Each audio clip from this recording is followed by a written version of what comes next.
yang dibagikan kepada kita ya selama 3 hari itu namanya hal-hal rohani. Kalau saya bagikan hal-hal jasmani, roti, permen, uang, itu kelihatan ya kan, langsung bisa dimakan, bisa dicicip, bisa disentuh, bisa diraba ya kan. Kalau saya bagikan itu pemikiran, ide, konsep, gagasan, kamu akan bisa gini, wow, iya ya, kok saya nggak kepikiran ya, benar juga ya. Kalau saya bagikan dari perasaan, sesuatu yang emosional, cerita yang sedih, cerita yang mungkin itu menginspirasi perjuangan seorang anak desa, bagaimana dia kemudian bekerja, dapat beasiswa, wah, melalui perjuangan sulit sampai akhirnya dia jadi pengusaha berhasil. Itu pasti akan menyentuh hatimu. Tapi kalau yang dibagikan itu hal-hal rohani, ya kan? Masalahnya yang dari pikiran dia akan ke pikiran, yang dari perasaan akan ke perasaan. Yang dari fisik, tubuh dia akan ke fisik aja, gitu. Ya kan? Kalau saya bagi permen, ya kan? Kamu nggak perlu makan permen itu dengan iman kan? Makan, masukkan mulut, ya kan? Gitu. Kamu dikasih apa misalnya? Yang lain lagi. Ya nyata gitu loh. Uang dipegang, masukin dompet. Jelas gitu. Tidak perlu lagi ya kan. Mau ini saya deklarasikan. Sudah fisik itu, sudah kelihatan, bisa diraba, bisa dipegang, bisa disentuh. Nah, bagaimana dengan hal-hal rohani gitu loh. Coba buka dulu Efesus 1 ayat yang ke-3. Efesus 1 ayat yang ke-3. Ya, saya ajarin. Karena banyak orang kehilangan itu karena dia bentuknya tidak senyata itu.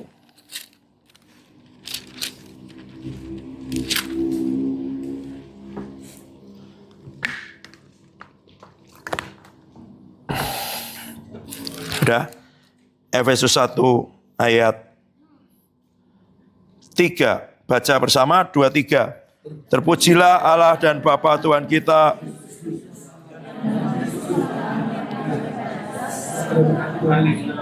Nah, berkat rohani di dalam surga. Saya baca ya terjemahan literal Indonesia. Terberkatilah Allah dan Bapa Tuhan kita Yesus Kristus yang telah memberkati kita dengan segala berkat rohani di alam surgawi di dalam Kristus. Nah, saya baca sama dari terjemahan literal yang literal translation sama. Yang telah memberkati kita di dalam segala berkat rohani di dalam alam surgawi di dalam Kristus. Jadi sudah diberkati. Nah, saya mungkin nggak punya waktu gini. Tapi kamu ingat nggak kalau kita nyanyi itu ada ayatnya semua ya. Yang telah ada, yang akan datang. Who is and is to come. Yang sudah ada, ya kan? Yang ada, yang akan datang. Kalau kalian belajar bahasa Inggris itu ada waktu lampau, past, present, sekarang, nanti future akan datang. Buat manusia, waktu kamu di tempat ini, kamu tidak di kampung halamanmu dong, waktu kamu SD, ya enggak? Kamu juga tidak nanti ketika Tuhan panggil kamu, entah ke kota besar, entah ke pedalaman, entah kemanapun, ya kan? Kamu manusia hanya bisa ada sekarang, betul nggak? Ada nggak yang bisa pakai mesin waktu? Saya di tahun 2017 dan sekaligus saya di tahun 2035. Nah, kamu pernah nggak didoakan atau kamu berdoa dapat penglihatan atau Tuhan doakan? Saya lihat kamu itu sedang berdiri di depan ribuan orang. Kamu sedang mengasuh anak-anak kecil, ada banyak anak-anak kecil datang kepadamu. Itu kapan? Kapan? Future. Buat manusia, ya kan? Nanti. Banyak orang ketika ada orang lihat itu, mendoakan itu, dia nggak bisa percaya. Bagaimana mungkin? Ya kan? Aku ini duit nggak punya. Sama anak-anak juga nggak terlalu senang. Kok nanti mengasuh anak-anak? Aku ini pemalu. Ngomong nggak pinter. Masa berdiri di depan orang? Ini berdiri di depan kelas aja udah menggigil. Bagaimana di depan ribuan orang? Gitu. Jadi waktu Tuhan berbicara kepada Gideon misalnya. Hai pahlawan yang gagah perkasa. Itu dia lihat nanti Gideon itu perang, mimpin pasukan gitu loh. Jadi Tuhan tidak berbicara sekarang ini. Gitu. Coba ulangi dulu. Ada apa? Pas, masa lalu, ya kan?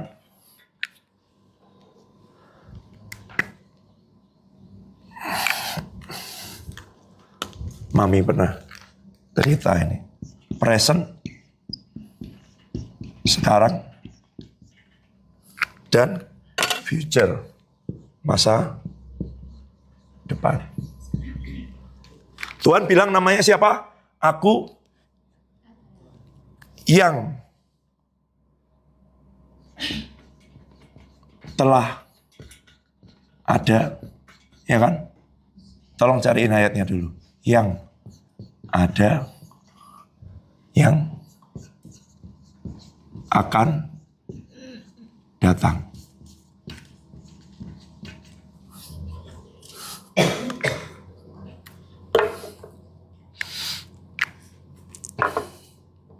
Ada?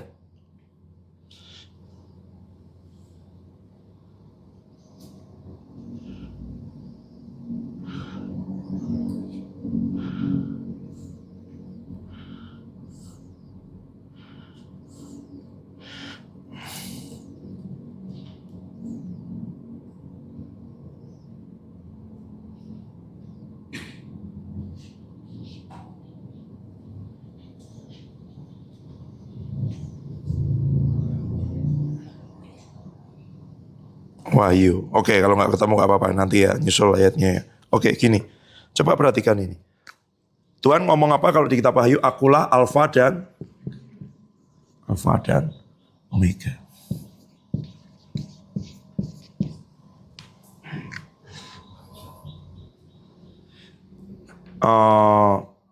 Apa ya bahasa Indonesianya?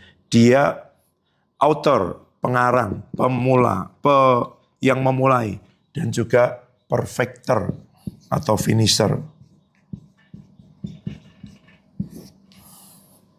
Saya lupa bahasa Indonesianya. Ya. Jadi kalau di hidup kita kamu punya masa lalu. Kenapa kamu punya masa lalu?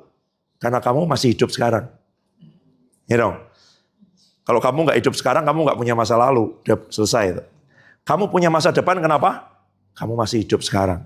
Ya kan? Itu. Kalau udah selesai, udah selesai. Buat manusia, sekarang ini hidup. Dulu ada masa lalu, depan ada masa depan. Kalau yang belum itu nanti cari khotbahnya Mami aja di situ. Masa lalu itu kayak orang naik mobil, ya kan? Naik motor, ada kaca spion. Lihat sekali-sekali. Coba kamu lihat spion terus, nabrak dong. Terlalu banyak orang makanya lihat masa lalu, ingat masa lalu, diintimidasi masa lalu, ketakutan. Itu terlalu banyak lihat spion. Coba aja naik motor, lihat spion terus. Ya kan? Nggak tahu arahnya. Gitu. Ada kucing, ada tukang beca, ada apapun, nabrak pasti karena terlalu banyak. Lihat ke belakang, apalagi nengok. Gitu. Jadi itu seperlunya aja. Sesekali supaya tahu. Tapi pandangan selalu kaca depan lebih besar daripada kaca spion. Fokus itu lihat ke depan. Nggak boleh meleng. Makanya kalau orang nyopir, pegang handphone itu semua. Kalau di luar negeri begitu lihat kena kamera langsung denda. Karena itu membahayakan sekian detik aja orang meleng bisa kecelakaan. Gitu loh. Fokus. Lihatnya kemana? Ke depan. Kalau lihatnya ke sekarang, oh dia malah perhatikan dashboard, sopir, ini semua AC-nya dingin. Bukan. Gitu. Dia nggak kemana-mana itu, ya kan? Orang itu kan perjalanan, terus jalan. Gitu. Tapi buat manusia, perjalanan itu sepertinya dulu, sekarang, nanti. Tapi buat Tuhan tidak. Dia itu kekal. Gitu loh. Buat Tuhan itu dia yang telah ada, yang akan datang. Dan ya kalau sering pernah dengar Pak Adi bilang, di surga tidak ada jam dinding. Maksudnya itu nggak ada waktu. Sudah langsung jadi. Gitu loh. Gimana ya ngomongnya? Jelasinnya. Manusia waktu ini kan perjalanan ya. Ini. Tapi Tuhan ini kayak mencakup semuanya. Kekal.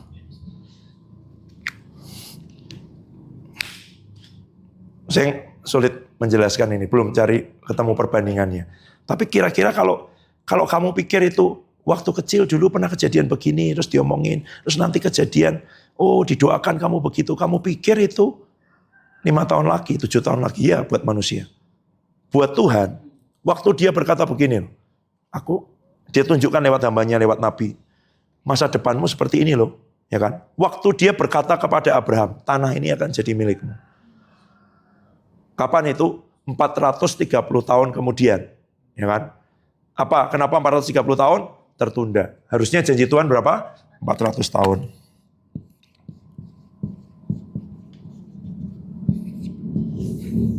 Buat Tuhan itu bukan 400 tahun. Buat Tuhan itu sekarang. Dia sudah lihat tanah itu diduduki orang Israel. Mereka berkembang dengan sangat sedemikian rupa. Jadi 12 suku. Jadi seperti bintang-bintang di langit. Gitu loh. Jadi waktu Tuhan ngomong sama Abraham, keturunanmu seperti bintang di langit. Abraham ketawa, mana? Anak aja nggak punya kok. Seperti bintang. Ya, Tuhan sudah lihat, itu jadi bangsa yang besar, itu semua sudah ada semua. Gitu loh. Karena tidak ada waktu. Jadi sebenarnya kalau Tuhan ngomong sesuatu di hidupmu, pasti terjadi nggak? Pasti. Wong yang dia lihat itu, di hadapannya itu sekarang. Semua itu sekarang. Tidak ada lampau, tidak ada depan. Itu loh. Sekarang semua itu di hadapan Tuhan. Di hadapan kita tidak, karena turun ke dalam waktu. Jadi waktu kamu dapat janji Tuhan, sebenarnya itu pasti terjadi. Waktu Tuhan ngomong sama Abraham, mana? Ya kan? Mana? Tidak ada. Berapa tahun? 25 tahun. Lihat satu bangsa yang besar? Bukan. Lihat Ishak. Bayangin. Kalau kamu jadi Abraham, nunggu 25 tahun, lihat satu bayi kecil. Kamu bisa lihat nggak satu bangsa? Makanya dia disebut bapak orang beriman. Karena dia percaya dengan omongannya Tuhan. Sekalipun tidak melihat. Sekalipun tidak ada dasar untuk berharap. Kenapa tidak ada dasar? Karena secara manusia dia sudah tidak mungkin punya anak, istrinya juga sudah tidak mungkin mengandung. Tidak ada dasar. Dia tetap percaya. Karena Tuhan yang berjanji itu di hadapan Tuhan, begitu dia berkata, itu sudah terjadi sebenarnya. Gitu. Tapi karena turun ke alam manusia, dia butuh waktu. Nah, waktu itulah ujian. Apakah itu akan terjadi atau tidak dalam hidup kita? Maksudnya gimana, Pak? Ya, maksudnya rencana Tuhan tidak gagal. Ya, tapi ada tapinya. Tapinya apa? Kalau orangnya itu seperti bangsa Israel, ya kan? Responnya itu berbeda. Dia mundur jadi 430 tahun. Bisa. Ini apa namanya? Tertunda. Ada lagi enggak? Apakah Tuhan sebenarnya mau Israel punya raja atau enggak? Enggak kan? Kata siapa? Coba lihat ayatnya ini. Enggak saya persiapkan. Janji Tuhan kepada Abraham.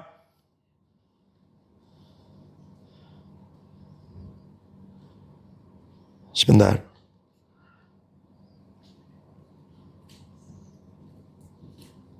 Kejadian 17.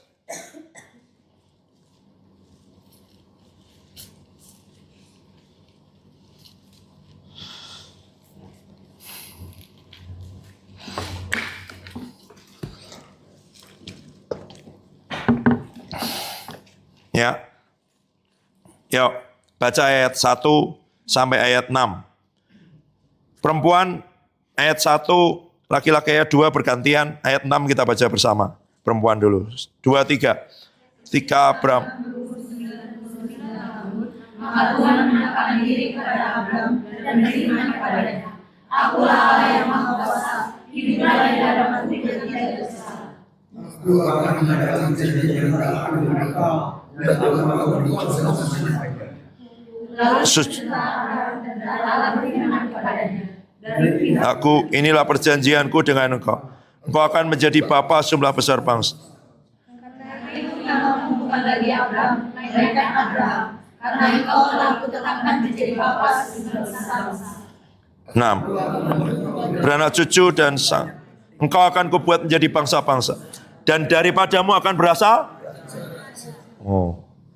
Raja-raja itu di hatinya Tuhan. Masalahnya, waktu Israel minta raja itu, waktunya belum pas. Itu loh. Ya kan di hatinya Tuhan ini, raja-raja. Karena mereka ngotot minta, diberilah Saul. Sesuai dengan kriteria karena dia dari bahu ke atas jauh lebih tinggi daripada orang sebangsa. Jadi orang paling tinggi di Israel itu Saul. Gagah.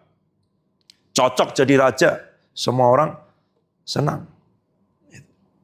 Wah ini raja memang harus bisa memenuhi kriteria manusia untuk jadi raja. Tapi waktu Saul hatinya ya kan berbalik, lebih suka kepada apa yang dikatakan manusia dibanding apa yang dikatakan Tuhan.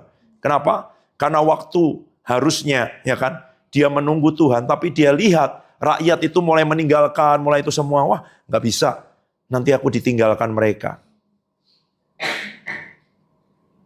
Akhirnya dia melakukan sesuatu yang harusnya bukan bagiannya, jadi imam, persembahan korban. Yang kedua, waktu apa? Harusnya Amalek itu dibasmi semuanya. Tapi dia lakukan sesuatu yang menurut manusia itu mestinya lebih baik. Kenapa?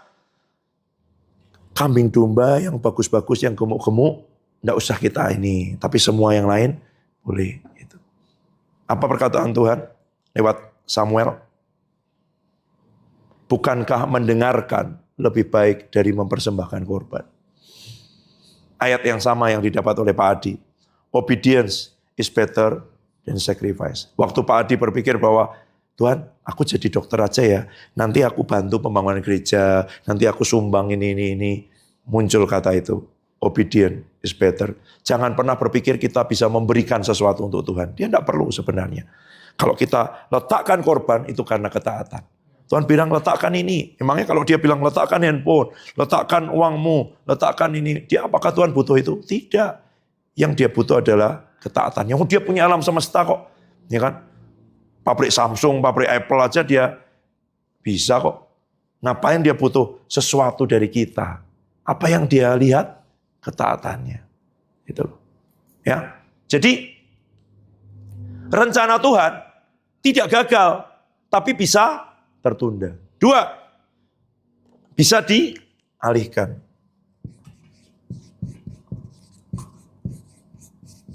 Dialihkan ke siapa? Dialihkan ke orang lain, dialihkan ke Daud. Tapi rencana Tuhan, bahkan rencana Tuhan itu tadinya coba dipercepat oleh manusia kan, minta raja. Minta rajanya Israel itu penolakan terhadap Tuhan sebagai raja sebenarnya. Itu. Tapi nggak apa-apa, Tuhan bilang gitu. Oke, kamu minta raja, ya. Tapi pindah dia. Makanya saya sering bilang, Tuhan itu move on. Itu loh. Kita yang harus rendah hati. Dan bilang, Tuhan terima kasih ya. Kok engkau memanggil aku, memakai hidupku. Siapa aku? Kok engkau panggil sedemikian rupa. Terima kasih untuk anugerahmu, untuk kasihmu. Gitu. Tidak ada yang bisa dipakai berbicara. Kalau dia bisa dibuka mulutnya sebenarnya. Saya ingat satu hamba Tuhan ngomong begitu. Coba, kalau Tuhan pakai kucing, anjing, ya kan, burung tekukur, manapun untuk berbicara tentang Injil ini, pasti bertobat kota Salatiga. Kenapa kok harus manusia seperti kita yang mempersiapkannya lama, yang dibentuk, yang lawan terus, yang diomongin ya kemudian nggak nurut-nurut, harus dibawa keluar dari kampungnya, dari pulaunya, dari sukunya, pergi ke sini, diperlengkapi, dilatih, bertahun-tahun. Kenapa nggak cuman buka mulut keledai aja? Nabi aja bertobat, Gitu loh. Sebenarnya. Berarti kan Tuhan bukan hanya memikirkan hasil. Dia mau melibatkan kita ini loh. Masuk dalam rencananya, Bu. Itu kan kehormatan. Kalau cuma untuk kepentingan itu, buka aja pintunya. Situ. Ya kan? Kalau hanya untuk kepentingan itu,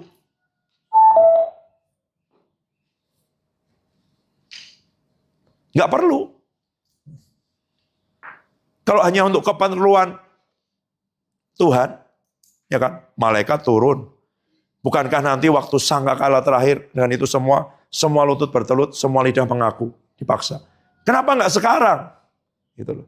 Karena Tuhan mau melibatkan kita, memberi kehormatan kepada kita. Makanya kalau kita berdoa tidak ada penundaan, tidak ada yang batal dengan semua, karena bisa. Rencana Tuhannya tidak batal. Gitu loh. Tapi di hidup kita dia bisa batal. Ganti pindah ke orang lain. Saya kasih contoh. Reinhard Bonnke, ya, Reinhard Bonnke sejak dia muda Tuhan bicara Afrika, Tuhan beri penglihatan Afrika, Tuhan beri penglihatan peta Afrika dibahas saudara Tuhan Yesus, dan itu jadi statementnya dia, deklarasinya bertahun-tahun. Afrika shall be saved, Afrika diselamatkan, Afrika pasti diselamatkan, Afrika akan diselamatkan, Afrika harus diselamatkan.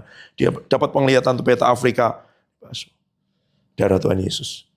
Sejak dia muda, bapaknya pendeta tidak percaya, cerita tidak percaya. Semuanya di tempat ini ketemu dengan aku, ada pelayanan di situ. Rencana Tuhan. Dia cari orangnya sekarang.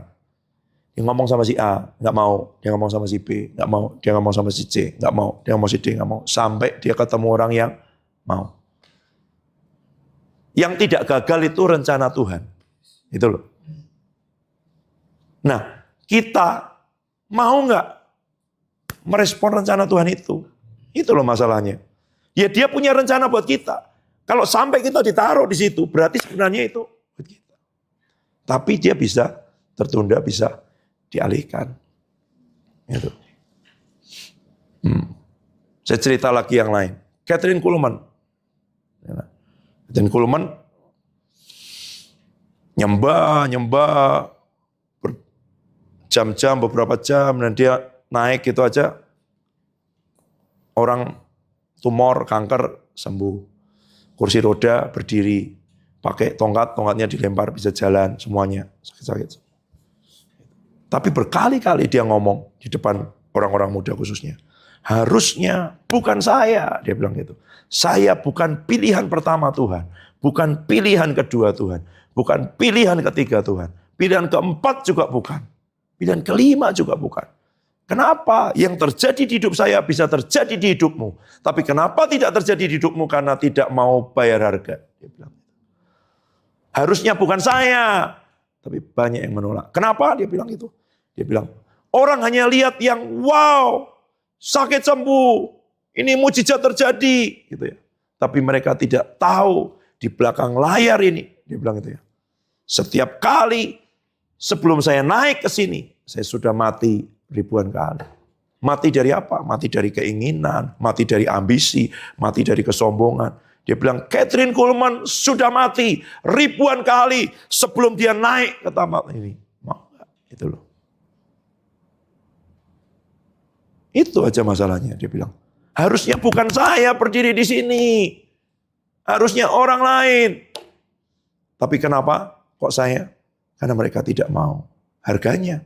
Mereka mau kemuliaannya. Mereka mau sorot lampunya. Mereka mau terkenalnya. Mereka mau hasilnya. Tapi mereka tidak mau harganya. Itu aja. Jadi rencana Tuhan tidak gagal. Tapi atas diri orang-orang yang lain, ya dia turun. Turunnya gimana? Kalau harusnya jadi gubernur, membawai satu provinsi, mungkin 20 kabupaten, 20 bupati, ya kan? Dia turun mungkin jadi bupati, membawai beberapa camat. Atau mungkin dia turun jadi camat, membawai beberapa lurah. Tetap dipakai Tuhan, mungkin orang iya. Tapi bukan rencana Tuhan yang sempurna. Itu loh. Di hidup kita, nanti saya nggak bicara itu hari ini, Ya, Roma 12 ada kehendak Tuhan baik, berkenan, sempurna. Rencana Tuhan yang sempurna yaitu ikut maunya Tuhan. Yang baik kamu masih bisa lakukan, ya sama-sama pelayanan. Kadang orang nggak tahu gitu, sama-sama pelayanan. Kemarin saya berceritain, satu orang bilang, kenapa sama-sama pelayanan kita harus di desa, di kampung, di pedalaman, sama-sama pelayanan? Bukan, tidak sama. Apakah kamu ke tempat itu ada mandat Tuhan, ada perintah Tuhan, ada kehendak Tuhan dalam hidupmu atau tidak? Kalau waktu itu Elia tidak nurut untuk pergi ke sungai Kerit, ya kan? Tidak ada burung gagak karena burung gagak alamatnya ke sungai Kerit. Itu. Kalau dia tidak nurut pergi ke rumah janda Sarfat yang cuma punya tepung segenggam minyak sedikit, tidak ada pemeliharaan selama 3 tahun. Gitu. Wah, ini janda miskin, cari janda kaya mungkin. Mungkin punya gudang, punya persediaan. Bukan. Itu loh. Nah ini yang saya bilang tadi, hal rohani. Itu ya. Yang kalau kita pikir pakai akal, nggak masuk. Yang kalau kamu masih coba itu dengan ukur dengan yang kelihatan, nggak masuk. Itu. Bagaimana supaya ke sana? Ya kan? Ngerti nggak rencana Tuhan begitu dia punya janji? Ya, nanti yang belum golden time yang itu akan ada janji-janji Tuhan ketika kamu didoakan, itu catat. Jangan tanya bagaimana ini terjadi, ini terlalu besar. Ya memang itu besar karena itu Tuhan. Gitu. Kalau kamu cuma jadi guru TK, jadi guru SD, mengajar, nah itu enggak usah Tuhan. STT Sangakala aja bisa. Buktinya kamu dikasih beasiswa. Itu Pak Adi Sutanto aja bisa. Gitu. Tapi kalau bangsa-bangsa, ribuan orang, semakin nggak mungkin, semakin itu Tuhan. Gitu loh. Kenapa? Karena di situ kamu tahu Tuhan, aku tidak bisa nih, pasti Engkau, aku butuh Engkau. Di situ orang teriak sama Tuhan, di situ orang bersandar sama Tuhan. Begitu kamu tahu, oh masih bisa. Oh kebutuhannya sekian, oh masih bisa kerja, ya kan? Oh masih bisa kalau segini. Begitu tidak bisa, orang tidak punya sumber lain dihadapkan kecuali Tuhan. Itu. Nah saya nggak mau ngomong itu, tapi nggak apa-apa tadi ke situ sedikit. Efesus 1 ya, kembali lagi. Segala berkat rohani di alam surgawi di dalam Kristus. Jadi berkatmu, berkat rohani di mana? Alam surgawi.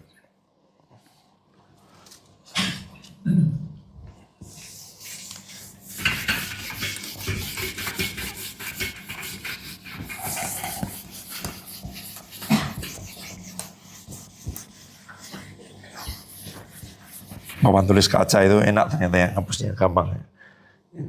Berkat rohani di mana? Alam surgawi.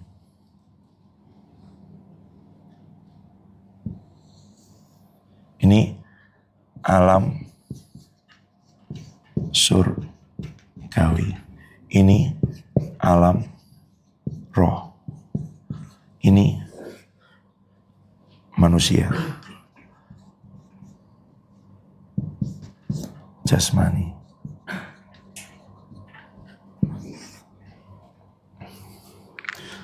Jadi ada 3. Makanya Rasul Paulus bilang apa? Aku diangkat ke langit 3. Langit kita ini, yang kamu kelihatan itu ada awannya, ada itunya semua. Itu ya, yang fisik. Yang di sini apa?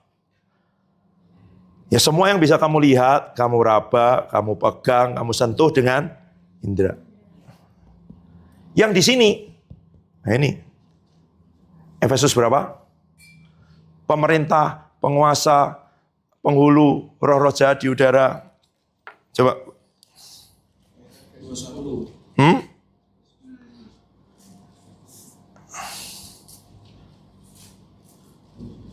Perjuangan kita bukan melawan.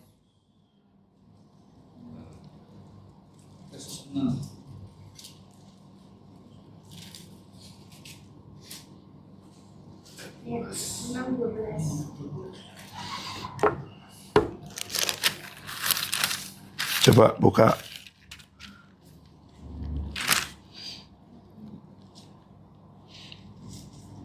Ya. Efesus 6 ayat 12. Yuk baca. Bersama 2, 3.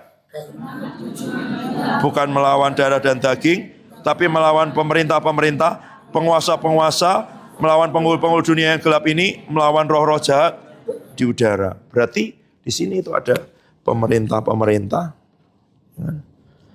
penguasa,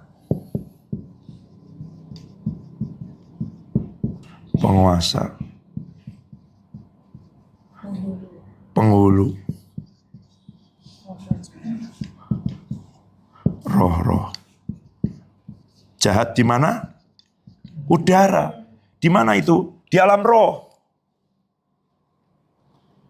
Nah, sedangkan berkat yang Tuhan sediakan buat kita, berkat rohani, ya kan?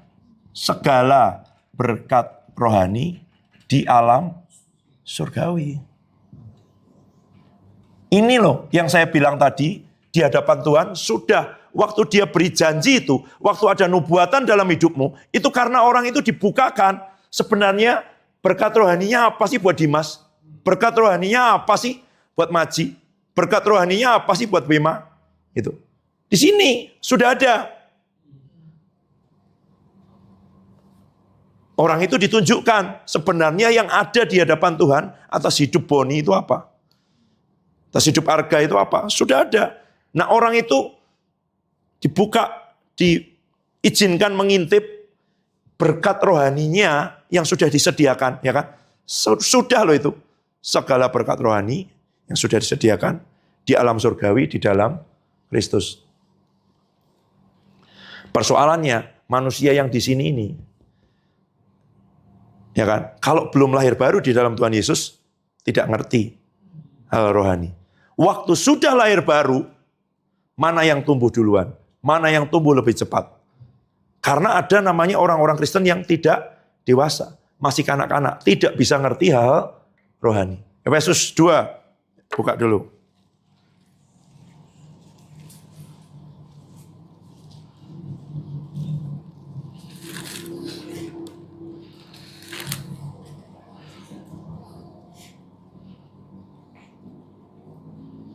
Oh sorry, 1 Korintus, ya benar.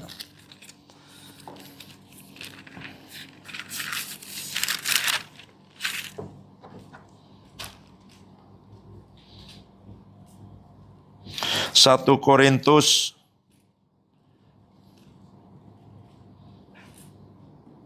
kemarin catat 2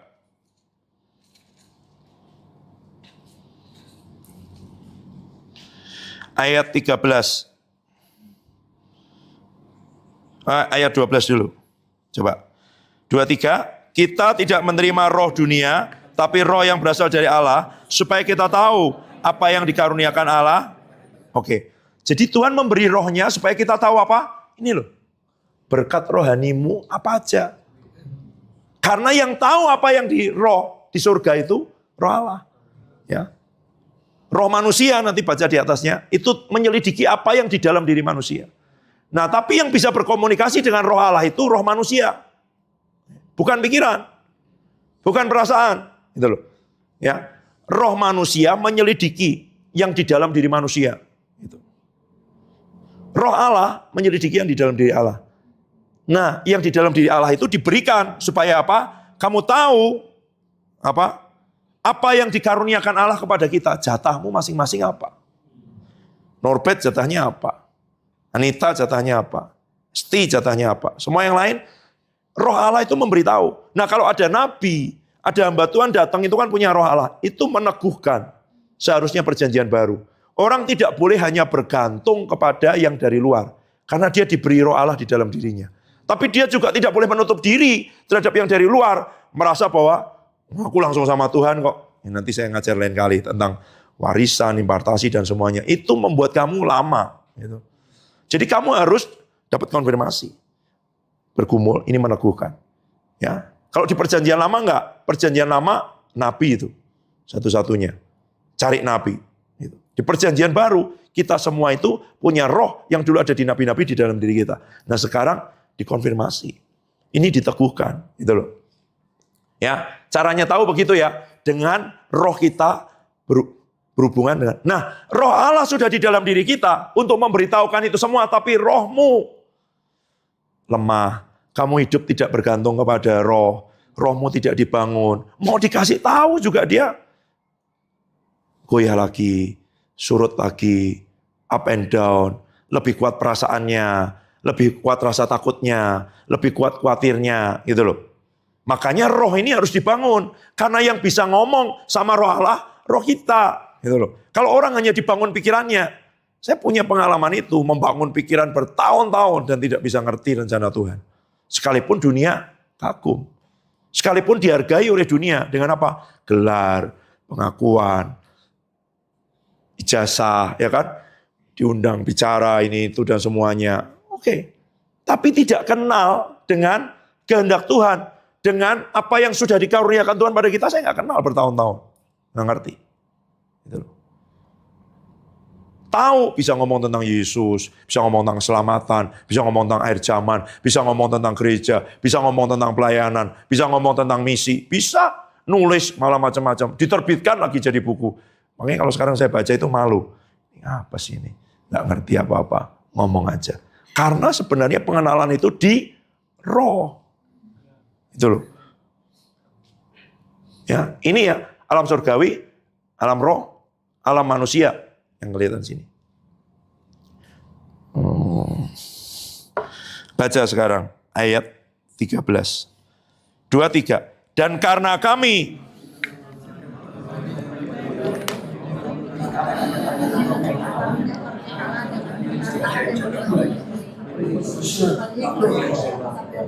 ya, kami menafsirkan hal rohani pada mereka yang punya roh. Itu rohnya besar. Kami berkata-kata tentang karunia-karunia Allah dengan perkataan yang bukan diajarkan pada kami oleh hikmat manusia tapi oleh roh. Nah, ini kemana saya makanya baru ngomong sama Mami waktu di perjalanan Semarang. Sebentar ya, saya itu kemarin udah nyatet ini semua terjemahan-terjemahan. Kenapa nggak ketemu? Saya cek aja. Ayat berapa tadi? 13 ya. Karena kami juga berbicara tidak dalam perkataan yang diajarkan oleh hikmat manusia, tapi di dalam perkataan yang diajarkan oleh Roh Kudus dengan hal-hal rohani dibandingkan dengan hal rohani. Kamu ngerti nggak? Jadi hal rohani yang dari rencana Tuhan itu harus disampaikan dengan perkataan rohani. Nah, persoalannya satu. Baca sekarang ayat di bawahnya. 14. 2, 3.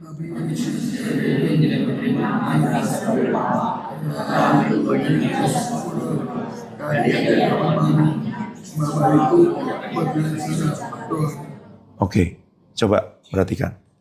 Saya pertama kali yang seperti itu real itu ya 3 tahun yang lalu kira-kira Pak Yohanes Lili. Ini bukan di ruang doa, bukan itu. Di lobi hotel Laras Asri. Malam-malam setelah selesai sesi Golden Time. Malam kita berdoa malam.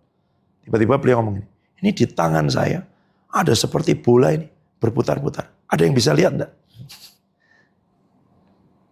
Apa? Satu orang bilang, oh iya Pak, saya lihat bentuknya ini. Oke, Tuhan bilang ini, terima ya. Terus kamu gimana? Wong kamu nggak lihat. Aneh nggak? Itu bisa nggak diomongin, dijelasin orang? Oh sebenarnya ini Pak, nggak bisa. Itu hal rohani, hanya bisa dijelaskan secara rohani. Kamu mau pakai perbandingan apapun, manusia duniawi tidak bisa mikir. Manusia duniawi ngertinya uang, deposito, benda, kunci, sertifikat. Dia bisa. Tapi ini nggak bisa. Makanya Esau menukarkan hak kesulungan dengan semangkok kacang merah. Semangkok kacang merah itu real, bisa dimakan. Perutnya lapar, kenyang. Berkat ini apa? Hak kesulungan ini apa? Ini apa? Di tangan berputar-putar. Terima. Masukkan katanya Pak. Masukkan aja. Kalau ada orang lihat tuh pasti aneh banget. Itu di kursi di samping lobi itu.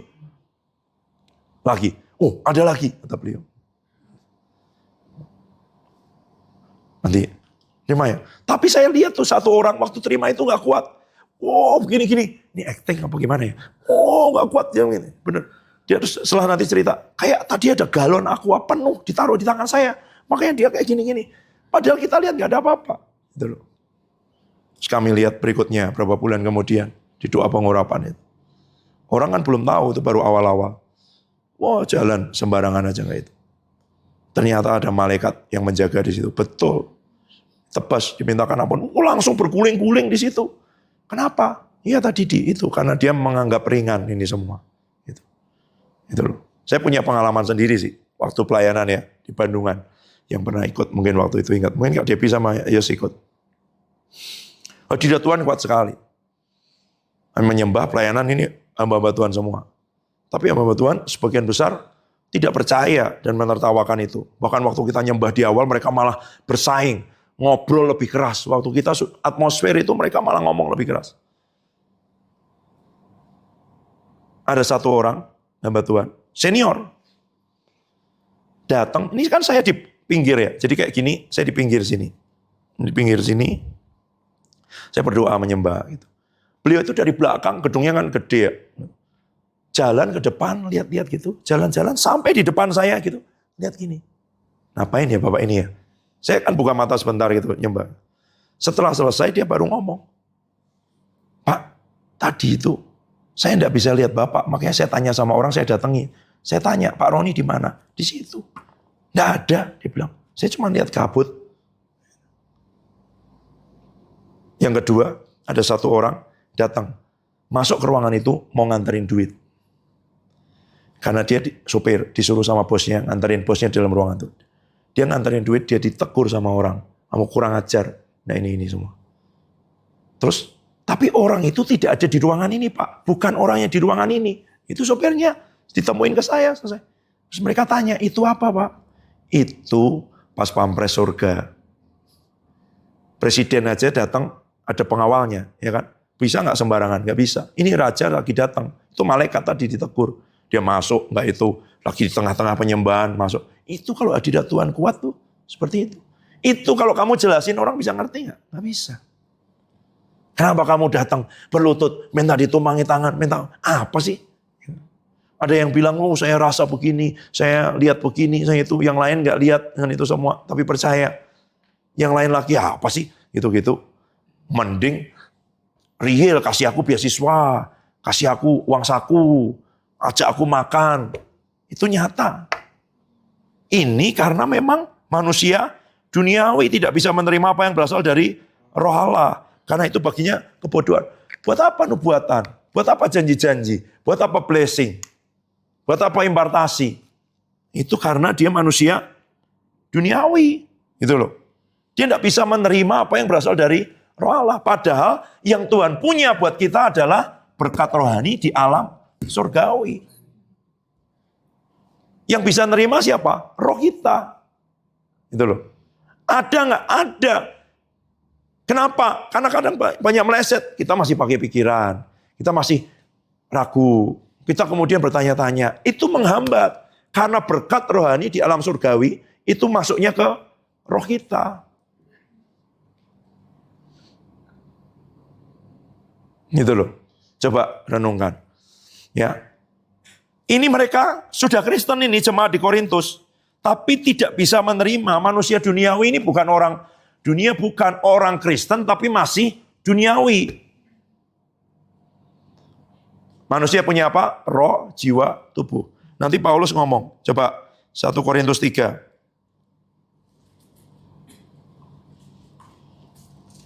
Ayat 1. Baca bersama. Dan aku, saudara-saudara, pada waktu itu tidak dapat berbicara dengan kamu seperti dengan manusia, tetapi yang, jadi manusia duniawi ini bukan orang dunia. Orang dunia jelas tidak akan ngerti. Tapi ini orang Kristen, tapi belum dewasa. Jadinya nanti apa? Agamawi. Dia pikir dia tahu. Dia pikir dia kenal. Seperti Paulus. Dia pikir dia kenal Tuhan, dia pikir dia melayani Tuhan, padahal dia sedang menganiaya Yesus, ya kan? Dia pikir dia menjalankan hukum Taurat. Gitu. Tidak bisa bicara dengan manusia rohani, tapi hanya dengan manusia duniawi. Manusia duniawi apa? Belum dewasa dalam Kristus. Nah dewasa seperti apa? Ayat 2. Susulah yang kuberikan kepadamu, bukanlah makanan keras, sebab kamu belum dapat menerimanya. Dan sekarang pun kamu belum dapat menerimanya. Ini. Masih diberi susu terus, ya kan? Bukan makanan keras. Mami punya kesaksian menarik kemarin. Selama mengasuh keponakan itu. Sudah harusnya dia mulai makan makanan keras. Tapi bayi, dia masih lebih senang minum susu. Begitu makan makanan keras, disembur ya. Padahal itu penting. Kalau dia dikasih makanan keras, pertumbuhannya lebih cepat nggak? Iya dong. Itu udah dari, mungkin ada hati ayam, ada sayuran, ada apa di blender semua. Tapi kan rasanya tidak seenak susu. Harus mulai mengunyah, harus mulai mencerna. Rasanya juga itu nggak dikasih garam, nggak dikasih micin, nggak dikasih masako kan, makanan buat bayi nggak ada rasanya. Masih enak susu. Nah banyak orang makanya pilih-pilih apa yang dia dengar. Nggak dewasa-dewasa. Begitu ditegur pindah. Begitu ditegur denger ini terlalu keras. Ngomongnya korban-korban terus. Yang lain di sana aja ngomongnya janji-janji Tuhan terus kok. Gitu. Tidak mungkin. Gitu loh. Kamu nggak akan bisa nerima. Mungkin orang itu pun bertahun-tahun ngerti pelayanan, tapi dia tidak bisa terima hal-hal rohani, berkat rohani di alam surgawi. Karena itu kebodohan buat manusia duniawi. Ingat, manusia duniawi ini bukan orang dunia loh, orang Kristen yang belum dewasa, yang masih hidup berdasarkan tubuh dan jiwa. Di ayat 1 Korintus 2 tadi, Rasul Paulus juga ngomong orang Kristen jiwani. Itu. Jadi, dia Kristen, lahir baru, percaya Tuhan Yesus sudah masuk di hatinya. Yang datang ke Holy Ground, lalu tahu gambaran saya. Ya. Tapi yang duduk di tahta, aku. Bukan Tuhan Yesus. Yang ngambil keputusan, aku. Yang aku ikuti, aku. Yang aku turuti, aku. Kesenangannya, kesenanganku. Kita selalu masih minta Tuhan, menyenangkanku, senangkanku. Hanya itu kerinduanku. Nggak jawab doanya, ngambek. Nggak dapat, ngambek. Baca firman, nggak dapat apa-apa, berhenti. Manusia duniawi, bukan orang tidak percaya. Maunya susu terus. Dapat nubuatan, dapat janji Tuhan, senang. Dapat teguran, ngambek. Manusia duniawi. Manusia jiwani. Aku, perasaannya jauh lebih kuat. Campur aduk, begini lagi nggak mood. Ya udah nggak usah. Lagi nggak semangat. Nggak seru nih, gitu-gitu. Ya. Nanti kamu harus belajar. Ketika kebenaran disampaikan dengan sesuatu yang powerful, menarik, seperti apa yang disampaikan Ko kemarin, ya, atraktif, dia bergerak. Tapi ada kalanya yang menyampaikan itu tenang, slow, datar mungkin, ya kan. Cara bicara Pak Yuel kan beda sekali dengan Pak Enggi kan. Tapi kamu bisa nangkap gak sesuatu waktu itu keluar dari hambanya, dari roh Tuhan. Atau kamu masih, ini kurang seru nih, kurang semangat. Nah itu masih ada itu manusia duniawi. Itu. Bukan berarti saya bilang ini orang belum percaya, bukan. Itu. Tapi kamu harus tumbuh terus. Sehingga nanti di saat tumbuh itu disampaikan dengan bungkus seperti apapun, kamu akan sambut, kamu akan sambar. Itu loh. Itu. Disampaikan dalam bentuk janji, nubuatan, disampaikan dalam bentuk teguran, peringatan, karena ada banyak orang tidak bisa terima itu. Ya. Saya cerita, saya minggu depan akan pelayanan satu gereja yang gembalanya itu sebenarnya nabi. Tapi ini yang masih saya gumuli. Tapi nabi ini, ya, menurut saya, jemaatnya hanya bisa menerima dia sebagai gembala. Dan kakak. Karena mereka dimuridkan dari sejak SMA, kuliah, gitu. Jadi apa? Wadahnya nggak besar. Saya tanya gini, Pastor, kamu cerita gini-gini. Udahlah, nggak bisa. Dia ngomongin begini. Saya udah bilang istri saya, jangan ngomong sama mereka. Ini 2 level ya, dia bilang. Jemaat yang ngomong, dan 2 murid-murid, orang-orangnya dimuridkan, yang sudah ikut puluhan tahun. Mengalami, diberkati, dari mahasiswa mulai kerja, merintis bisnis, sampai itu semua, sampai punya perusahaan yang bisa dapat ratusan juta, miliaran. Itu.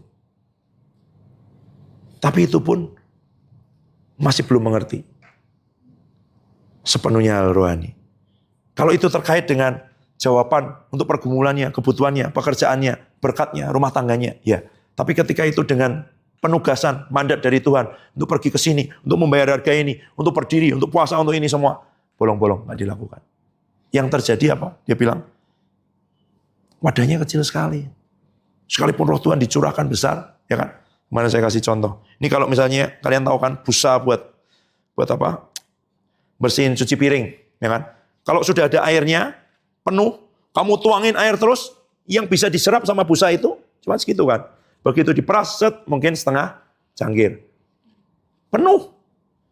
Jenuh. Makanya orang kadang dia, aduh, KKR lagi, aduh, chapel lagi, aduh, doa lagi. Itu karena tidak ada wadahnya. Dia diisi, sudah diisi, pakai saat teduh pribadi 7 menit aja udah penuh. Denger reels 3 menit aja udah merasa puas. Itu karena nggak ada wadahnya. Jangan seneng. Oh, aku nggak apa-apa, cuma nonton gitu aja aku udah cukup kok. Itu karena kamu kecil sponnya. Diperes, ya cuma gitu. Iya kan? Ini coba saya basahin. Mau saya tuangin air 1 galon juga yang bisa dia serap kapasitas ini kan. Diperes emangnya keluar nanti air 1 galon. Yang lain kemana? Terbuang. Kamu tahu kenapa saya waktu semua kalian doain Mr. Hengki, saya duduk di sebelahnya. Gitu kan. Ya saya sambil doain, Tuhan, biar jadi Tuhan, jadi. Tapi yang ngalir-ngalir keluar itu juga masih banyak, gitu ya. Gitu. Nggak apa-apa, itu ada kehausan-kehausan yang saya hargai, yang dihargai Tuhan juga. Tapi tambahin dong kapasitasmu, wadahmu, kedewasaanmu, kesanggupanmu untuk makan makanan keras. Karena itu menentukan. Gini loh, berkat rohani di alam surgawi, jatah buat setiap kamu ada. Seberapa banyak bisa turun, seberapa banyak bisa jadi, seberapa banyak tidak tertunda, seberapa banyak tidak dialihkan, bukan tergantung sama Tuhan. Kamu. Itu. Ini namanya sisi manusia, merespon rencana dan kehendak Tuhan. Saya kasih tahu ini, sisi surgawinya disediakan berkat rohani di alam surgawi, di dalam Kristus. Sudah dibayar, lunas. Sudah disiapkan, dia mati supaya kamu terima warisan. Ya dong. Ini saya belum bicara tentang melewati ini. Ingat ayat Mazmur mana? Deru air terjun dan samudra raya. Buka dulu. Samudra raya dan deru air terjunmu, Mazmur berapa?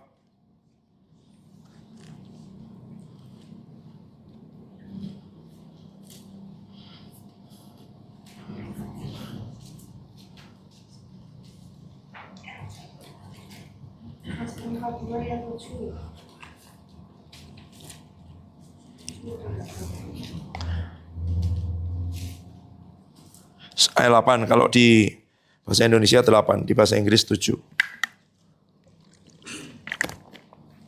Baca bersama saya lagi, 2, 3. Samudra raya berpanggil-panggilan dengan deru air terjunmu, segala gelora dan gelombangmu bergulung melingkupi aku. Ya, bahasa Inggrisnya deep calls unto deep. Kedalaman memanggil kepada kedalaman. Roh memanggil kepada roh. Yang bisa menarik berkat rohani di alam surgawi itu turun, roh. Roh siapa? Roh kita. Roh manusia ini. Karena jenis menarik jenis. Itu loh.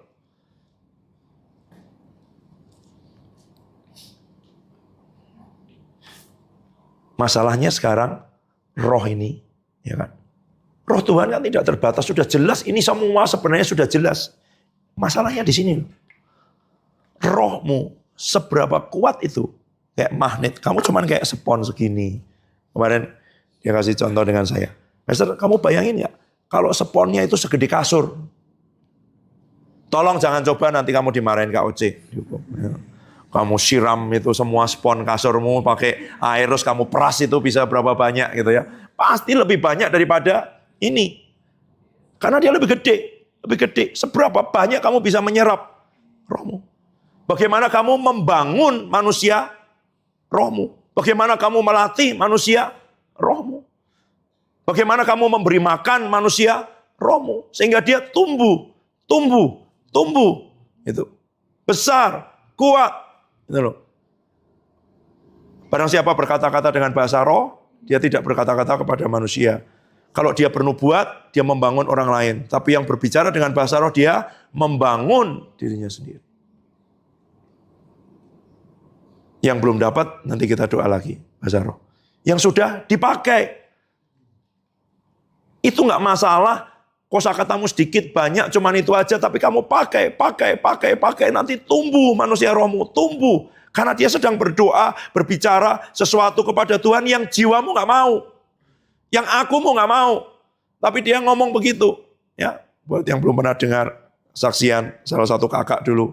Waktu dia masih semester berapa ya? 3 atau 4. Papi beri pilihan 3 tempat pelayanan. Kamu berdoa ya. Bekasi, Bandung, Bali. Oh. Berdoa.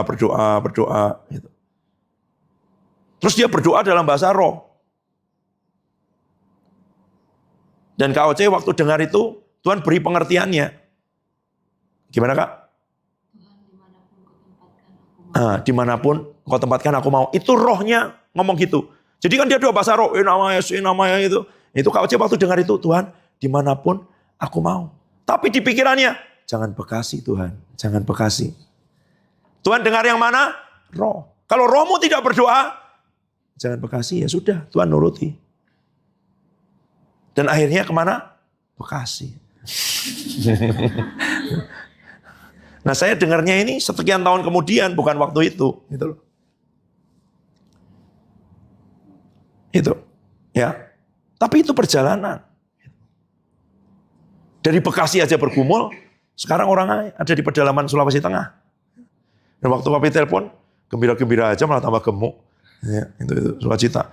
Masalahmu apa? Ada nggak gini-gini? Katanya. Hatimu terganggu nggak kalau lihat ini semua? Lihat Instagramnya orang lain, posting di situ itu. Enggak sih, dia nggak ini semua. Satu cuma jawab sederhana. Cuman kadang aja kepengen bakso sama es krim tuh nggak bisa beli papi meskipun punya uang gitu ya.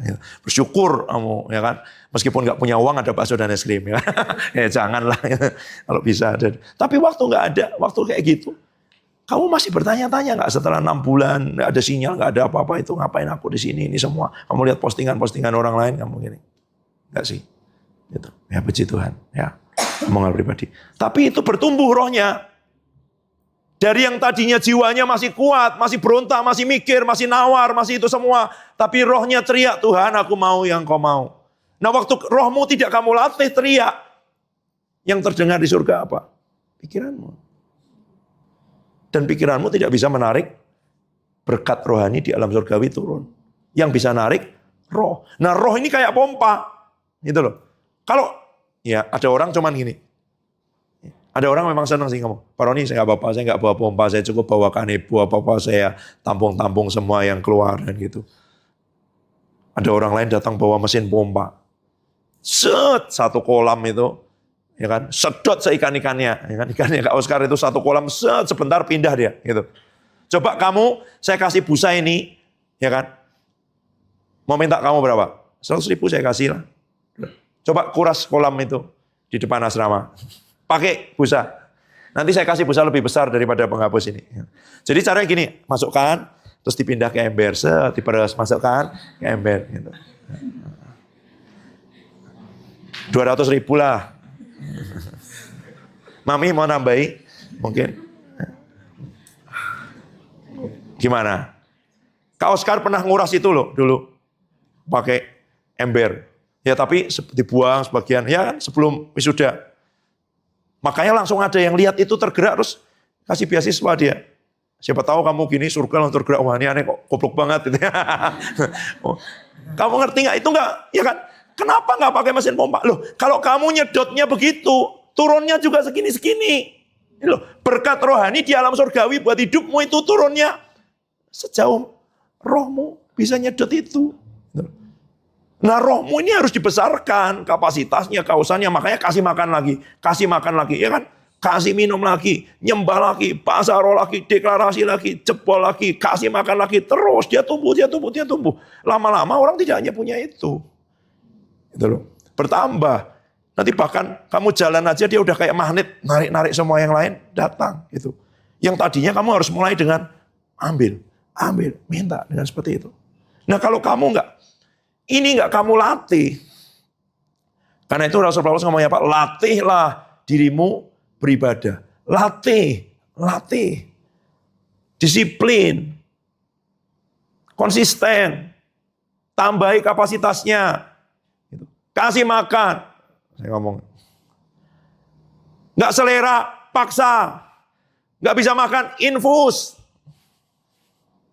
Tahu cara yang infus?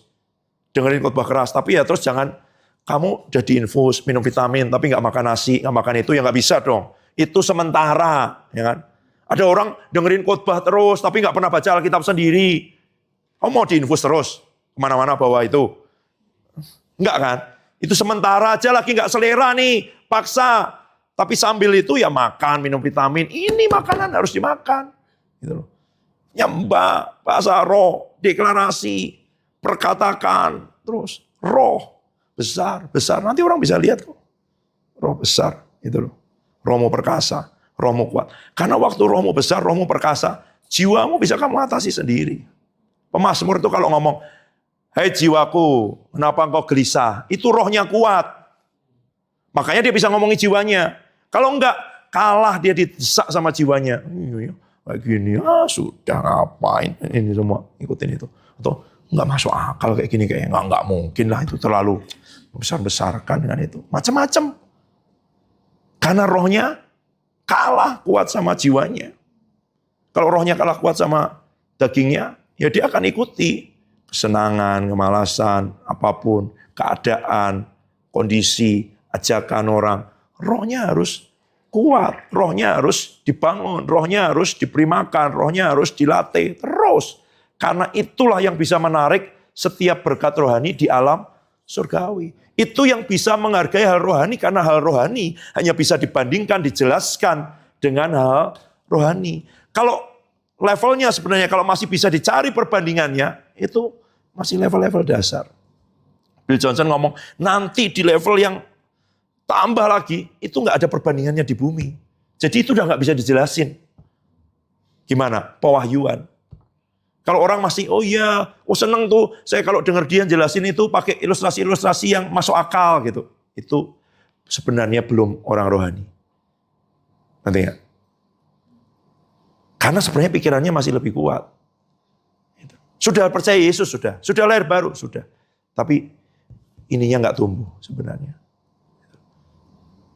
Karena kalau tumbuh dia ada hal yang memang sudah tidak bisa dikasih perbandingan di dunia ini. Gitu. Dikasih analogi, dikasih ilustrasi, nggak bisa. Harus diterima dengan wahyuan roh. Dan itu seperti blessing, seperti kamu terima. Apa sih? Ya kan?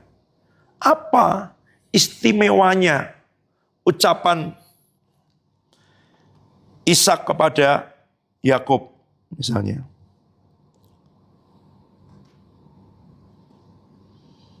sebentar.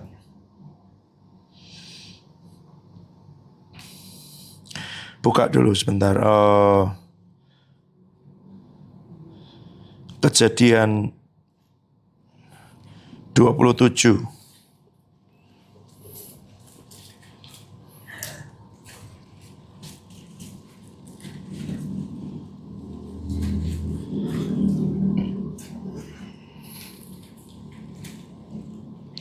Ayat 27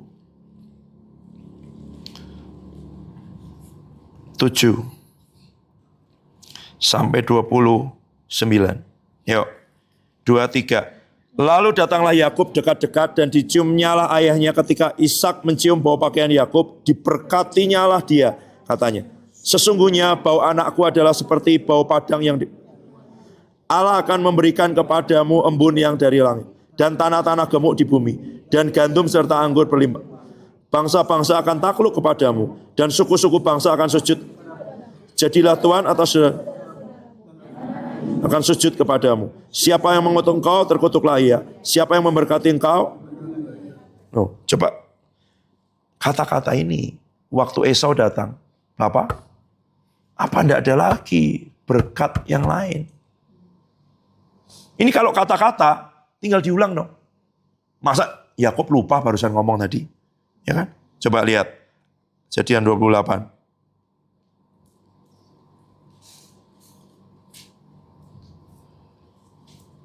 Oh, sorry, sebentar. Turun lagi.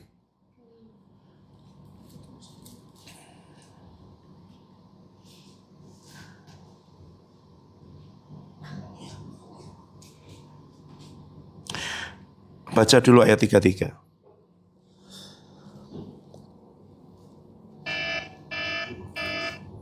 Dua, tiga. Lalu terkejutlah Ishak dengan sangat serta berkata, siapakah gerangan dia yang memburu binatang itu dan yang telah membawanya kepadaku? Aku telah memakan semuanya sebelum kau datang dan 34.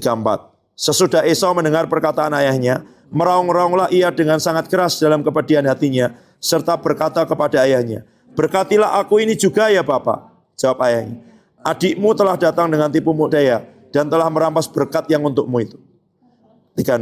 Kata Esau, bukankah tepat namanya Yakub, karena telah 2 kali menipu aku. Hak kesulunganku telah dirampasnya, dan sekarang dirampasnya pula berkat yang untukku. Lalu katanya, apakah Bapak tidak mempunyai berkat lain bagiku? Lalu Ishak menjawab Esau, katanya, sesungguhnya telah kuangkat dia menjadi tuan atas engkau, dan segala saudaranya telah kuberikan kepadanya menjadi hambanya, dan telah kubekali dia dengan gandum dan anggur. Maka kepadamu apalagi yang dapat kuperbuat, ya anakku? Kata Esau kepada ayahnya, hanya berkat yang satu itukah ada padamu ya Bapak? Berkatilah aku ini juga ya Bapak. Dan dengan suara keras menangislah Esau. Lalu Ishak ayahnya, sesungguhnya tempat kediamanmu akan jauh dari tanah-tanah gemuk di bumi, dan jauh dari embun langit. Engkau akan hidup dari pedangmu, dan engkau akan menjadi hamba adikmu. Tapi akan terjadi kelak apabila engkau berusaha dengan sungguh-sungguh, maka engkau akan melemparkan kuk itu. Bayangin, sisanya tinggal itu. Berkat apa ini? Ya kan? Misalnya Ramando datang, tempat pelayananmu akan sulit, air tidak akan ada, jemaatmu juga pelit-pelit, orang-orang situ akan memusuhi kamu. Itu bukan blessing kan? Itu tinggal sisa-sisanya, udah nggak ada semua. Jauh dari tanah gemuk, jauh dari embun, hidup dari pedang, kamu jadi hamba, tetapi akan terjadi kelak. Ya memang, apabila engkau berusaha sungguh-sungguh, engkau akan melemparkan kuk itu dari tengkukmu. Nanti kita akan lihat Esau berjuang begitu rupa, ya kan, bergumul. Saya suka Amplified itu ngomong, nanti kalau kau berdamai dengan itu semua, kamu melepaskan pengampunan kepada adikmu. Buktinya dia tidak membunuh Yakub ketika ketemu, ya kan. Kuk itu akan dilemparkan. Tapi kenapa kok blessing ini dikejar? Apa yang membuat Esau kehilangan? Di Yakobus ya kalau nggak salah ya. Ia mencarinya dengan mencucurkan air mata. Coba.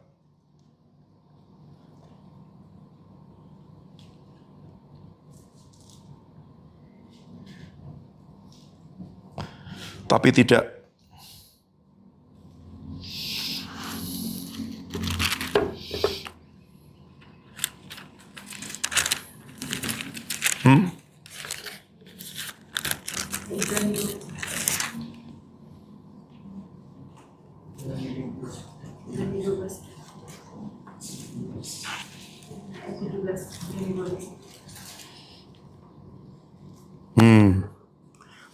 Mulai ayat 16 ya, Ibrani 12. Coba. Ibrani 12.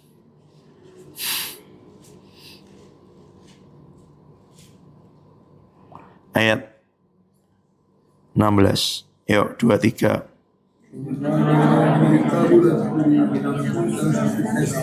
Yang menjual kesulungannya untuk sepiring makanan. Sebab kamu tahu bahwa kemudian ketika ia hendak menerima berkat itu, ia ditolak. Sebab ia tidak beroleh kesempatan untuk memperbaiki salahnya, sekalipun ia mencarinya dengan menjujur. Oke, jadi kalau kata Ibrani, sebenarnya dia kehilangan berkat itu karena dia menganggap remeh hak kesulungan. Jadi itu nyambung. Gitu loh. Kenapa dia bisa turun? Karena dia tidak menghargai itu. Sedangkan Yakub yang tidak punya, dia begitu menginginkan.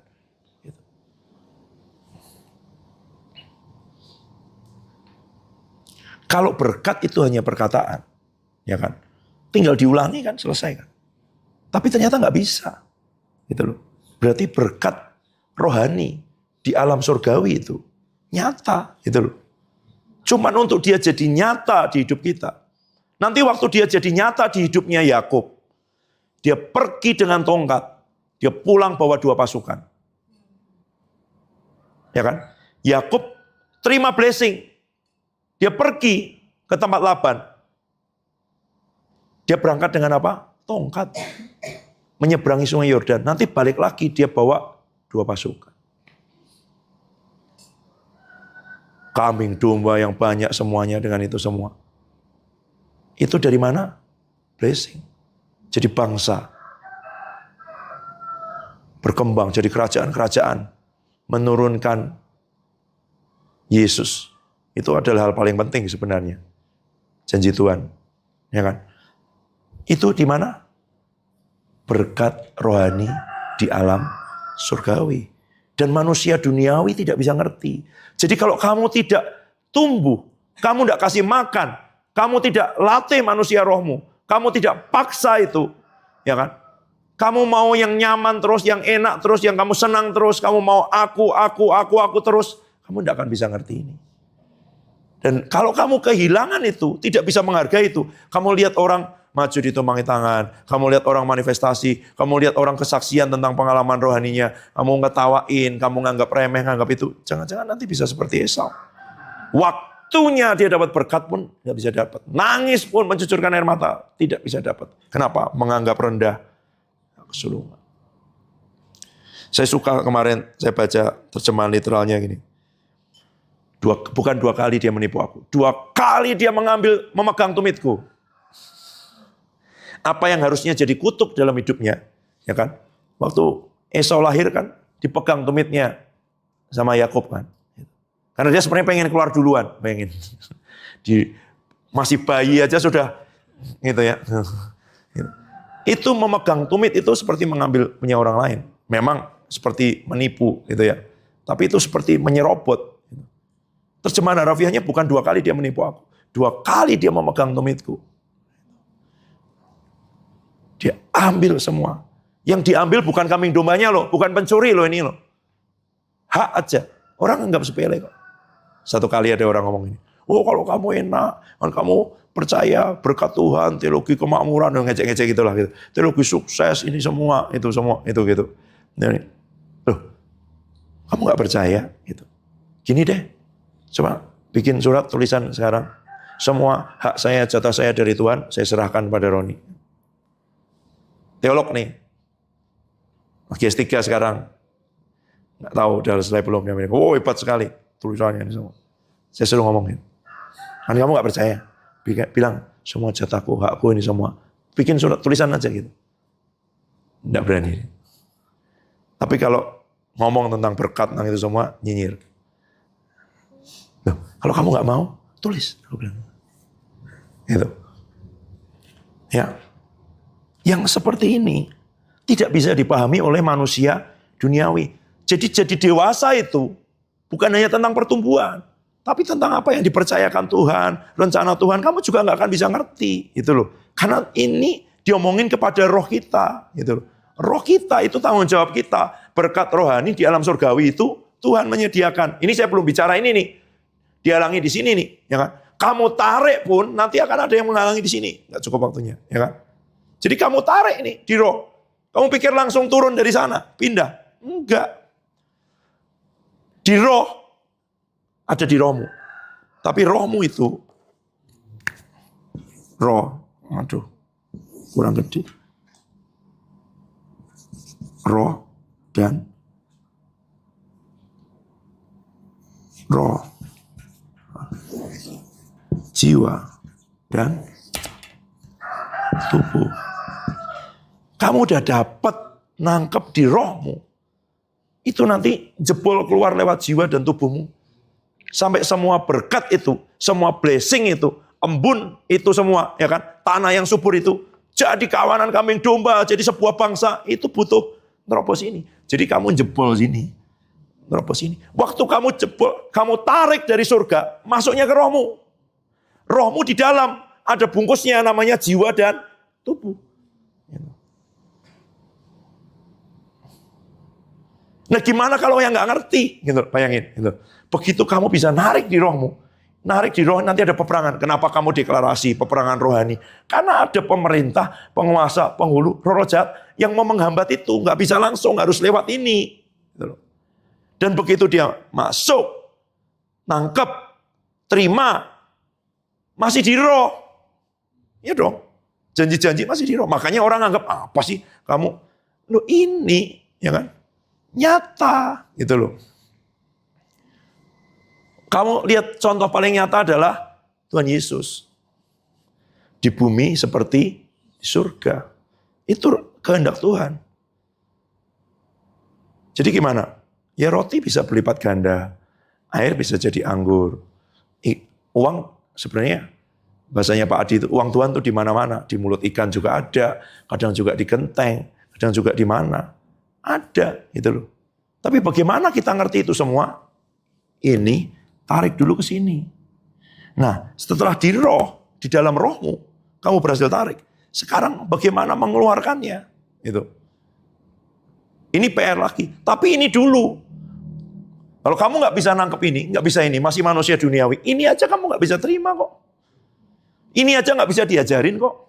Gitu loh. Ada nggak namanya the power to get wealth? Apa sih bahasa Indonesianya?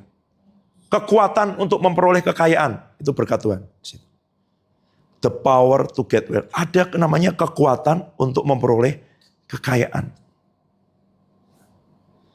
Dan itu bentuknya real. Di roh tapi. Satu kali Tuhan ngomong gitu dengan saya. Saya dapat mimpi jelas sekali. Saya enggak lihat itu kan. Tapi saya berdoa waktu itu, Tuhan, beri aku konfirmasi dong Tuhan. Kalau memang itu Tuhan beri kepada aku, ada orang yang melihat. Nah, waktu doa hampir selesai, sudah kami memuji di satu pelayanan di tempat lain. Yang lagi ngangkat tangan gini. Ada orang di sebelah saya, naruh tangan di bawahnya gini. Saya bilang, ini orang ngapain ya? Tapi aku dalam hati, Tuhan, ini udah mau selesai. Kok yang engkau bilang di aku lewat mimpi itu kok nggak ada peneguhannya ya? Gitu. Terus dia bilang, Pak, Bapak tadi dapat sesuatu. Nanya dengan saya, ya, melepaskan sesuatu. Ya, emangnya Bapak lihat apa? Saya lihat kayak gini Pak, kayak gelombang gitu. Kecil-kecil banyak sekali, warnanya merah, agak pink gitu, dan itu semua. Itu apa Pak? Dia tanya ke saya. The power to get well. Wah saya mau Pak. Ya saya nggak suruh doain semua orang. Ya orang kadang nggak percaya gitu ya. Buat apa sih kayak gitu. Tapi ya ada orang-orang yang mengingini, mengejar. Karena itu berkat rohani di alam surgawi. Hanya bisa ditangkap oleh manusia roh. Gitu. Waktu kamu tangkap manusia roh, banyak orang kecewa. Mana? Cuman kayak gini aja. Nggak terjadi.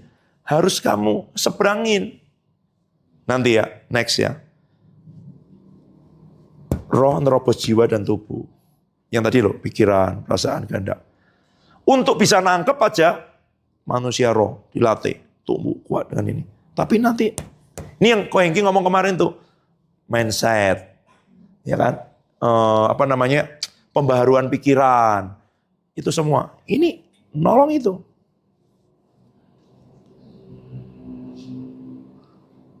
Kemarin saya sempat ngomong cerita sama Dimas sama itu. Coba kamu ya, waktu kamu sediain ember itu buat nampung air hujan, terus hujannya nggak datang. Mindset nih, apa yang kamu lakukan? Sama-sama nunggu hujan. Kalau saya, kenapa nggak selagi belum hujan kita bikin kolam. Ya gila, air 1 ember aja nggak ada. Ya sama-sama airnya nggak ada. Bisa nggak lihat gitu? Cerita ya, nggak panjang. Terakhir, singkat aja. Hari apa sih kemarin? Hari Sabtu ya? Hari apa? Yang waktu Rabu ya? Mr. Hengki terakhir itu malam itu. Di tengah-tengah saya dengerin beliau itu. Saya ingat satu hamba Tuhan. Oh. Itu tanggal 30 kan?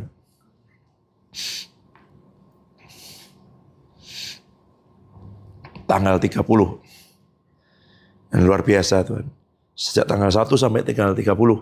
Gaji tidak resmi, tidak ada yang masuk. Gak ada. Tuhan, gimana ya? Tanya, mami juga berdoa. Kali ini gak usah deklarasi, gak usah panggil itu, biar aja. Oke. Waktu saya duduk di belakang hari ketiga itu, saya ingat satu hamba Tuhan. Wah, iya. Saya ingat, saya mau minta blessing dari hamba Tuhan ini. Gitu. Kenapa? Karena hamba Tuhan ini, saya baru tahu setelah saya datang ke rumahnya. Selalu punya 3 mobil. Semuanya sedan. Bagus-bagus. Salah satunya BMW. Gitu. Terbaru, bukan yang lama. Dia tabur, Tuhan ganti baru lagi. Dia tabur, ganti baru lagi. Tabur, ganti baru lagi. Jumlahnya selalu 3. Apakah mulai begitu? Enggak. Mulai pelayanan jalan kaki, ngekos, sudah 52 tahun lebih. Yang saya mau cerita bukan itunya. Saya tanya, karena ini gembala dari adik saya. Saya tanya, kamu datang biasa bawa apa? Udah bawain buah aja, aku pesenin ke tempatku. Ya, kamu yang harga berapa? Yang segini atau yang segini? Yang kamu biasanya berapa? Segitu. Ya, yang kamu biasa pesan aja. Udah. Di saat ketika tidak ada gaji resmi masuk, artinya uang nggak ada. Oh, saya terima. Waktu hari Minggu yang lalu, saya pelayanan. Mami Ani. Tapi waktu uangnya diserahkan saya, dipegang gini. Sambil masih ngobrol. Di hati saya tanya, Tuhan, ini gimana ya? Ini buat apa ya? Ini buat siapa ya? Tuhan, dan gitu. Dalam hati saya gini, habis ini saya mau ngajak Pak Alex, Tuhan, makan. Ini duitnya kalau nggak cukup, Tuhan. Nanti ini semua. Tapi gimana? Udah. Baru saya dapat pengertian kemarin ketika cerita itu. Ya, kayak uang janda miskin itu. Tepung segenggam, minyak sedikit.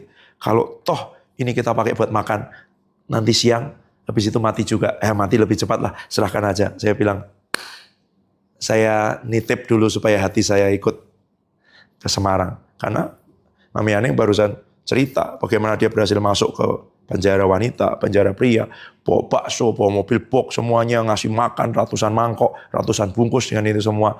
Dan dia bilang masih ada yang Tuhan tugasi lagi 2 kalau saya nggak salah. Titik. Ini untuk itu. Wah, pokoknya saya nitip dulu untuk itu semua. Ya, udah, pasien blessing. Udah. Tanggal 30 selesai nganter Pastor Hengki makan dengan itu semua, balik ke asrama, ambil barang, langsung pergi ke kota tempat adik saya itu. Cuman mau apa? Besok pagi jam 9 pagi saya udah janjian mau minta ditumpangi tangan. Sampai gembalanya bingung. Apa? Kok kamu lagi sakit? Apalagi apa? Enggak sakit. Orang kan cari pendeta cuman kalau sakit ada masalah gitu ya. Kamu gak minta blessing. Orang itu punya blessing. Merintis gereja dengan jemaat, pemulung, tukang becak, pembantu rumah tangga, ya kan saya, 6 orang. Bisa bangun gedung kapasitas 1.400 di tahun 80. Bentuknya pun, wah, gini, kayak stadion. Itu favor of God. Ada blessing Tuhan di hidupnya. Oh, dia bayar harganya. Emasnya, punya istrinya, semua yang tadinya dapat dari hadiah pernikahan, tabur semua. Motor ditabur sampai visitasi jalan kaki dengan itu semua. Itu. Tapi blessing Tuhan dalam hidupnya kayak gitu loh. Orang tuh. Makanya waktu air 1 gentong aja nggak penuh. Gimana? Gimana caranya supaya ada air 1 bendungan ini turun gitu. Atau kamu, Tuhan penuhi air 1 ini. Kayak gitu. Itu memperbesar tuh. Itu di sini tuh. Kamu cuman bergumul untuk itu atau? Nah ini nggak datang. kok ini segini aja nggak datang? Atau segini nggak datang, aku panggil yang lebih besar setan. Kau mau halangi yang segini, tak panggil berkat yang lebih besar, gitu. Tak cari blessing yang lebih besar, gitu. Gitu. Datang ngomong, sebenarnya aku cuma mau minta tepuk tangan, tapi karena ada kesempatan nanya-nanyanya, beliau cerita semua 1 jam. Dan cerita ngomong gini, wah ini Om sudah lupa semua nih kalau nggak ditanya. Wah, makanya ditanya dengan itu semua. Oh, udah sampai puncaknya dia cerita gitu, aku langsung maju. Berlutut, tolong tumpangin tangan saya. Itu tahu, seperti Yakub memberi binatang buruan dan memakai bajunya Esau. Itu kadang nggak bisa cuma langsung datang, tumpangin tangan saya Om. Itu bisa. Itu kan dia melihat seorang anak muda yang punya kerinduan tentang hal rohani, berkat dan itu semua, nanya, menggali hidupnya dan itu kayak begitu keluar gitu ya, maju. Tumpangin tangan sekarang. Gitu. Ya. Kamu belajar dan satu aja bertumbuh, semakin dewasa, semakin dewasa, semakin dewasa, bisa makanan keras, bisa makanan keras. Bisa makanan keras. Jangan susu terus, jangan yang nyaman, jangan yang kamu senang, makanan keras. Masukkan, terus nambah kapasitasmu, nambah wadahmu. Kalau enggak kamu di situ terus jenuh. Mau yang dituangin berapapun cuma segitu yang bisa kamu sedot. Ya, berkat rohani di alam surgawi sudah tersedia. Yang bisa nangkep manusia rohmu. Ya, itu nanti sebagian dinyatakan lewat nubuatan, penumpangan tangan, janji Tuhan, itu semua terus gitu. Tapi dia hanya akan terbuang ketika kemampuanmu menyerap hanya sebesar busa ini. Gitu. Yuk, datang kepada Tuhan. Terus.